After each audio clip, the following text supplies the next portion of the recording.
Tu m'as appelé, me voici. Si hargneuse sois-tu, il y a de moi cela qui ne te sera pas refusé. Je suis disposé à entendre quelle nouvelle faveur tu veux de moi, femme. Jason, je t'en prie, pardonne-moi ce que je t'ai dit. Tu peux bien admettre mes moments d'humeur en souvenir des mille tendresses que nous nous sommes faites. Je me suis raisonnée en mon fort intérieur et réprimandée. Malheureuse, quelle folle je suis. Je veux du mal à des gens qui décident fort bien. Je me dresse haineuse contre les souverains de ce pays, contre mon mari qui agit au mieux de nos intérêts en épousant une princesse, en préparant à mes enfants de petits frères. Ne réussirais-je pas à désarmer ma colère? Quel état d'âme est le mien quand les dieux ménagent si bien les choses? Oublierais-je que j'ai des enfants et que nous sommes ici exilés d'un autre sol et n'avons guère d'amis? Voilà les réflexions que j'ai faites et je me suis rendu compte que j'étais une grande écervelée et que ma colère était sans objet. À présent, donc, je t'approuve. Je pense que tu es bien avisé d'avoir noué pour nous cette autre alliance et que moi j'étais folle. J'aurais dû prendre ma part de ce dessein, t'aider à les mener à bien, me montrer attentive à votre chevet et trouver plaisir à rendre mes soins à ta jeune épouse. Mais nous sommes ce que nous sommes, une femme.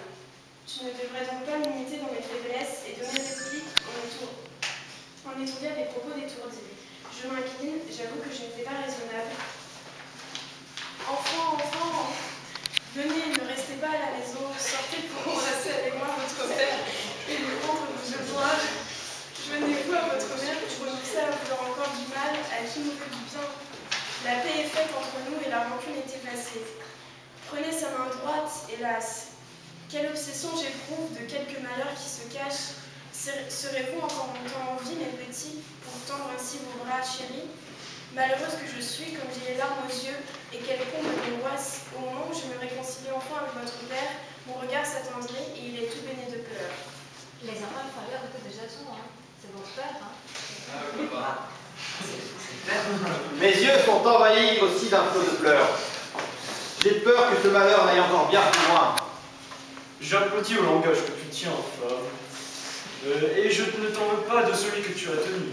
Il est bien naturel au sexe faible, quand l'époux négocie ailleurs, notre union, d'en prendre ombrage.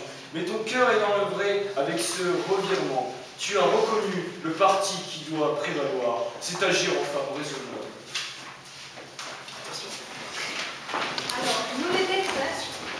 À présent, j'ai des clés d'espoir. Nous, C'est bien.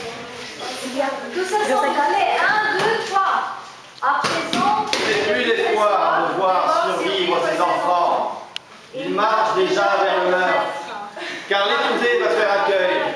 un bel accueil. fortuné. L'infortunée. Assez fatal présent.